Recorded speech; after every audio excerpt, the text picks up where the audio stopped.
अगर मैं आपसे पूछूं कि जेई में सिलेक्शन के लिए कितने मार्क्स चाहिए मैथ्स में, तो बहुत सारे बच्चों का आंसर होता है सर 80 मार्क्स, 90 मार्क्स या 100 आउट ऑफ 100 मार्क्स।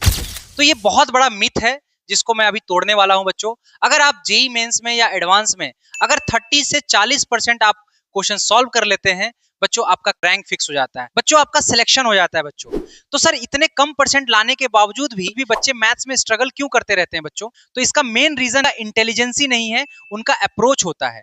तो बच्चों इस वीडियो में मैं आपको पूरा राइट अप्रोच क्या होगा, इसका सही से इसका कैसे हम यूज करेंगे बच्चों राइट अप्रोच के लिए, इस वीडियो में बात करेंगे। तो चलिए बच्चों वीडियो को शुरू करते हैं बच्चों। पहला बात ये है कि reality of maths in JEE, क्या रियलिटी है बोर्ड वाले बच्चे और जेई वाले बच्चे में, क्या रियलिटी बच्चों। बोर्ड एग्जाम में देखते हैं बच्चों, ज्यादातर बच्चे को देखते हैं बच्चों कि क्या होता है कि 90 प्लस स्कोर मार्क्स कर लेते हैं बच्चों, और जेई में आपका 30 से लेकर 40% मार्क्स लाने के लिए बच्चे स्ट्रगल करते रहते हैं।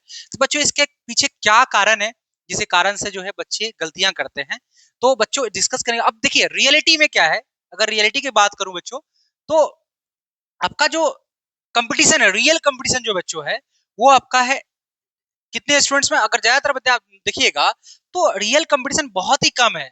अब आइए इसको समझते हैं कैसे। बच्चों टोटल स्टूडेंट्स हमारे पास जो है लगभग अप्रोक्स में अगर बात करें तो 10 लाख बच्चे हमारे एग्जाम देते हैं बच्चों, जिसमें से हमारा जो है 1.5 लाख जो क्वालिफाइड होते हैं मेंस में। तो बच्चों हमारा सिलेक्शन जो है ना, कंपटीशन इससे नहीं है, हमारा कंपटीशन यहाँ पे है। हमारा कंपटीशन बच्चों यहाँ पे है। अगर 1.5 लाख जो बच्चे देख रहे हैं ना, उसमें से अगर आप उसमें जगह बनाते हैं तो आपको इसमें मार्क्स जो है 30 से लेकर 40 मार्क्स, अगर 30 से लेकर 40 मार्क्स अगर आप जेई एडवांस में क्वालिफाई करते हैं बच्चों, अगर मार्क्स स्कोर करते हैं तो आपका रैंक फिक्स हो जाता है बच्चों। यहाँ पे क्या होता है कि अगर देखा जाए तो सर ऑप्शन बहुत सारे होते हैं। अगर देखा जाए तो हमारे पास जो कॉलेजेस है ना सर, ये आईआईटी एनआईटी और अदर कॉलेज मिलाकर जो है हमारे पास सीट जो बच्चों है वो 67,000 सीट्स है बच्चों। उसमें से हमारा जो आईआईटी का जो सीट्स है वो कितने हैं बच्चों, देख सकते हैं 18,951 है बच्चों, हमारे पास टोटल सीट है। लेकिन फिर भी हमारा जो है यहाँ पे सिलेक्शन नहीं होता है। इसके पीछे का क्या कारण है? मैं ज्यादातर बच्चे को अंदर में देखता हूँ कि कुछ ना कुछ जो है वो ब्लंडर्स करते हैं।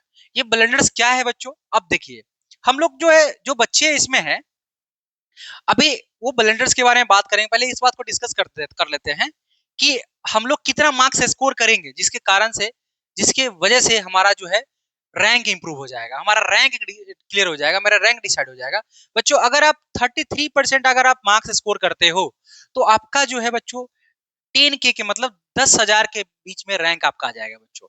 अगर आप 40% स्कोर करते हो तो आपका बच्चों 5,000 के बीच में आपका रैंक डिसाइड हो जाएगा बच्चों। अगर बच्चों 50% आप स्कोर करते हो तो आपका 1,000 के बीच में आपका रैंक आ जाएगा बच्चों। मतलब बच्चों अगर आप ध्यान से देखा जाए तो अच्छे से अगर आप एक स्मार्ट स्ट्रेटेजी से, एक स्मार्ट अप्रोच के साथ अगर आप इसको करते हो तो आपको बहुत ज्यादा मेहनत नहीं करना पड़ेगा। बस एक स्मार्टली एक कुछ ही चैप्टर्स होते हैं जिसको आपको करना होगा। लेकिन बच्चे करते क्या है बच्चों, गलतियां क्या होती है बच्चे से, यहाँ पे एक बात मैं करता हूँ। सबसे पहले ब्लंडर्स क्या करते हैं बच्चों, बच्चों ब्लंडर्स बच्चे करते क्या है कि सबसे पहला की है कि वो हमारा डिस्ट्रैक्शन, हमारा मन जो है ना बच्चों, हमारा मन जो है डिस्ट्रैक्शन में बहुत जल्दी डिस्ट्रैक्ट हो जाता है। कारण क्या है, अभी हमारे पास जो सबसे बड़ा स्मार्टफोन है, आपको जो मन हमारा जो है ना वो क्या करता है कि ऐसे काम को ज्यादा एक्सेप्ट करता है जिसमें आपको परेशानियां ना हो, प्रॉब्लम नहीं हो। और लेकिन बच्चों जितना ज्यादा पेन होगा ना उतना बड़ा सिलेक्शन होगा। लेकिन होता क्या है कि बच्चे को पेन पसंद नहीं है, लेकिन सिलेक्शन की बात करो, सब सिलेक्शन सबको चाहिए। तो डिस्ट्रैक्शन की नहीं पे आपको डिस्ट्रैक्शन से बचना है बच्चों। दूसरा क्या है, पुअर रिसोर्सेज। अब पुअर रिसोर्सेज का मतलब ये नहीं कि आप कुछ भी बना लेते हो। जैसे बच्चों एक स्टैंडर्ड है, ठीक अगर बोर्ड है और जेई है तो जेई का एक स्टैंडर्ड होता है बच्चों, और उस स्टैंडर्ड को मैच करने के लिए आपको कुछ बातों को ध्यान रखना होगा। जैसे कि अगर कोई चैप्टर्स है उसमें अगर आपको 24 आवर्स देना है, 23 आवर्स देना है, और आप क्या करते हो कि उतना आवर्स नहीं देके आप 5-6 आवर का आप वन शॉट देख लोगे बच्चों। आप सोच के देखो कि अगर वन शॉट देखने से जो टीचर जो एक्चुअली में कंप्लीट होना चाहिए चैप्टर्स, वो आपका 24 से 25 आवर में कंप्लीट होना चाहिए।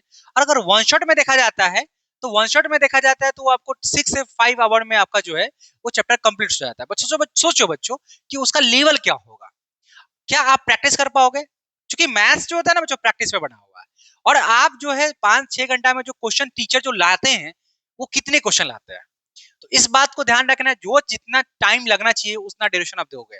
पुअर रिसोर्सेज पे क्या होता है, रिवीजन के लिए हाँ, अगर एक दो चैप्टर आपको किसी में कहीं डाउट हो रहा है तो उसको आप वन शॉट में देख सकते हो, लेकिन आप पूरा डिपेंडेंट नहीं रह सकते हो।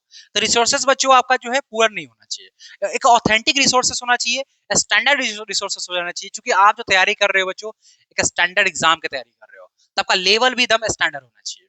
दूसरी बात बच्चों, मिसिंग क्लासेस। बहुत बच्चे क्या करते हैं ना, क्लास को मिस कर देते हैं। बच्चों क्लास मिस करने से क्या होगा ना कि जो टीचर क्लास में आपको कॉन्सेप्ट दे रहे होंगे वो आपका लैक हो जाएगा।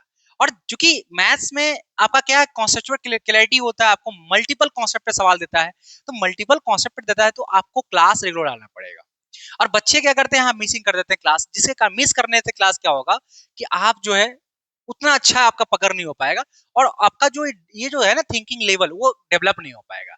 और जेई जो है बच्चों आपका एक फिक्स पैटर्न पे नहीं है, वो आपका स्किल को डेवलप देखता है, आप एक टाइम में कितने प्रॉब्लम को अडॉप्ट करते हो और उसको कैसे सॉल्व करते हो, इस पर बात करता है बच्चों। नेक्स्ट हमारा जो है बच्चों, हमारा बहुत सारा इसमें बच्चे को देखते हैं कि टेस्ट में लैक हो जाता है बच्चों, टेस्ट देते ही नहीं है। अरे बच्चों आप पढ़े हो, जो भी सिलेबस पढ़े हो, जो भी आपका टॉपिक कंप्लीट हुआ उसका टेस्ट लगाओ, कम से कम अपने औकात तो पता चलेगा भाई कि तुम किस लेवल में हो, तुम्हारा स्टैंडर्ड अभी क्या है, आपको कितना मेहनत करना है। ठीक है, आपको सबसे पहली बात है कि टेस्ट पे भी बात करना है कि टेस्ट कितना हमको मार्क्स आ रहा है, तो टेस्ट रेगुलरली आपको रेगुलर आप टेस्ट दो। जो भी आपका शेड्यूल बनाया जाता है उस शेड्यूल में आप डालो कि हाँ टेस्ट भी आपको देना है, ऐसा नहीं कि सर टेस्ट नहीं देना है। नेक्स्ट है क्या सर, डिफरेंट नोटबुक। बच्चों हम लोग क्या करते हैं ना कि हम लोग एक ही कॉपी जो बनाते हैं बच्चों, इसमें आपको क्या करना है, कम से कम आपको 2 से 3 कॉपी बनाना है। 2 से 3 कॉपी में क्या बनाना है कि जो भी पहले टीचर्स पढ़ा रहे हैं ना, 10 पेज 15 पेज जो भी पढ़ा रहा है बच्चों, उसको एक कॉपी में नोटबुक में लिख रहे हो, लेकिन उसमें क्या करो, एक समराइज करो बच्चों, उसको एक पेज में लेके आओ। उसमें जो जो आपका कॉन्सेप्ट लग रहा है जो कि यूज होने वाला है, टीचर जो कुछ फॉर्मूला बता रहे हैं, कुछ ट्रिक्स एंड टिप्स बता रहे हैं, उसको एक पेज में अलग, एक पेज में आप समराइज करो। दूसरा क्या करो कि एक आपका थियरी कॉपी होना चाहिए, एक आपका होमवर्क वाले कॉपी होना चाहिए, जिसमें आप क्लास लिख रहे हो।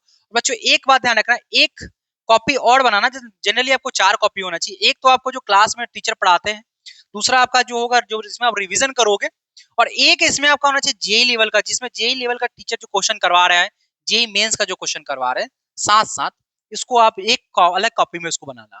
और जो जेई एडवांस में जो क्वेश्चन आते हैं, जो जेई एडवांस में जो क्वेश्चन टीचर बताते चलेंगे, जो चैप्टर चल रहा होगा उसका एक अलग कॉपी बनाओगे। इससे क्या होगा कि आपको एक एक रियल आपके पास स्टैंडर्ड बनते जाएगा कि एक्चुअली में इस चैप्टर से क्वेश्चन कहाँ कहाँ से आते हैं।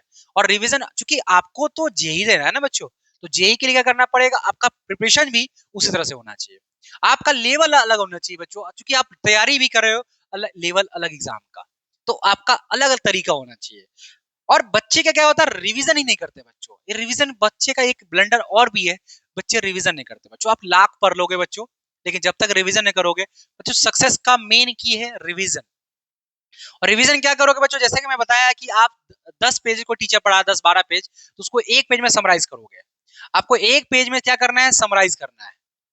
ठीक है, उसके बाद क्या करना है, जो आपको ये फुल रिवीजन करना है, उसके बाद क्या करना है, फुल रिवीजन कर लो, एक बार फुल रिवीजन कर लोगे।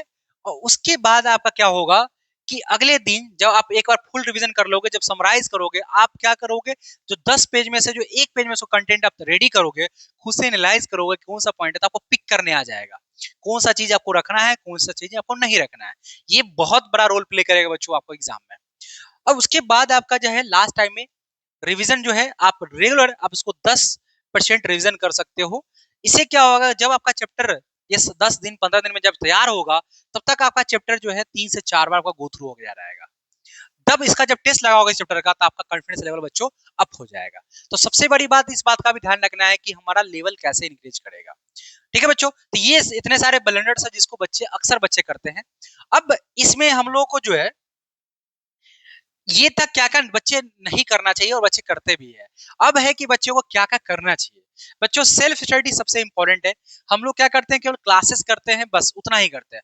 बच्चों सेल्फ स्टडी करना जरूरी है, कारण है कि हम कितना चीज सीखे हैं, है ना। रिवीजन जब करोगे तो ऑलरेडी उसमें आ जाएगा। सेल्फ स्टडी में आपको जो है कम से कम जो भी क्लासेस है उसका 1.5 टाइम्स आपको आपको रिवीजन करना होगा बच्चों। जैसे सेल्फ स्टडीज को बोलते हैं, रिवीजन कर जो भी बोलो 1.5, जैसे अगर आपका 4 आवर का क्लासेस चल रहे 4 आवर का क्लासेस चल रहा है, तो आपका 1.5 टाइम्स आपको रिवीजन करना है, मतलब कि आपको 6 आवर आपको रिवीजन या सेल्फ स्टडी की बात कर रहा है। और दूसरी बात बच्चों, अगर किसी चीज का तैयारी कर रहे हो तो उसका एक टाइमलाइन बनाओ, डिसाइड करो, आप डिसाइड करो कि इसको कब तक कंप्लीट करना है। एक टाइमलाइन डिसाइड करो, एक एंड इसका डिसाइड करो कि मुझे सिलेबस कब तक करना है। क्योंकि विदाउट टारगेट बच्चों, विदाउट डेस्टिनेशन आप कुछ नहीं करो। आपको पहले से पता होना चाहिए आपको जाना कहाँ है, आपको पहले से पता होना चाहिए मुझे इतना दिन में कंप्लीट करना है। तो एक टाइमलाइन डिसाइड करोगे, हर जो भी आप एग्जाम का तैयारी कर रहे हो उसका एक सिलेबस का, जो भी अगर मैथ्स का तैयारी कर रहे हो तो मैथ्स का एक टाइमलाइन डिसाइड करोगे। एक और भी काम करना बच्चों, कंसिस्टेंसी बना कर रखोगे। कंसिस्टेंसी मतलब बच्चों कि आपको रेगुलर काम करना है।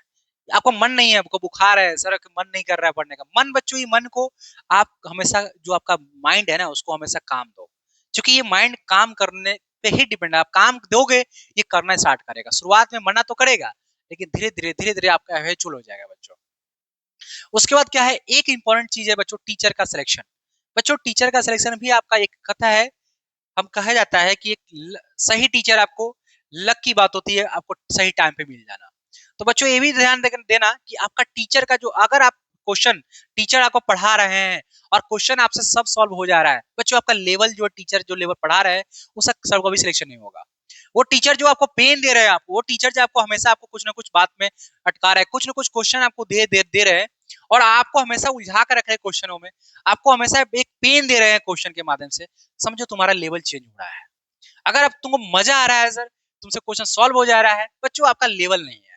क्योंकि टीचर, अच्छा टीचर वही है कि बच्चे के बारे में सोचे कि उसको सिलेक्शन कैसे देने वाला है, उसको पेन देना है कि भाई सिलेक्शन उसको देने के लिए तरह तरह के क्वेश्चन, डिफरेंट तरह के उसको स्ट्रेटेजी, डिफरेंट तरह का उसको क्वेश्चन प्रैक्टिस उसको कराना है, और उस लेवल का तैयारी करा रहे होंगे जिस लेवल का उसका डिमांड है। तो टीचर का सिलेक्शन बहुत इंपॉर्टेंट है बच्चों। और एक है बच्चों, आपको खुद पर विश्वास रखना है। दुनिया आप पे विश्वास करे या नहीं करे, आपको खुद पर विश्वास करना है कि मैं कर सकता हूँ या मैं कर सकती हूँ।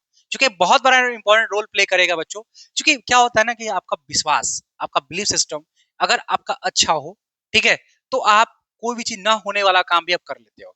तो बच्चों सबसे है कि अपने आप में विश्वास रखो, मेहनत करो, एक स्मार्ट स्ट्रेटेजी के साथ साथ इसको गो थ्रू करो, एक अच्छे तरीके से पढ़ो और रिवीजन पे ज्यादा फोकस करो, ठीक है, आपका सिलेक्शन श्योर हो जाएगा बच्चों। तो इसी के साथ बच्चों हम लोग जो है आपको ऑल द बेस्ट बोलते हैं और अच्छे से तैयारी की बच्चों। और इसके बारे में मैं एक डिटेल आपको फिर से नेक्स्ट वीडियो में बताऊं। Thank you.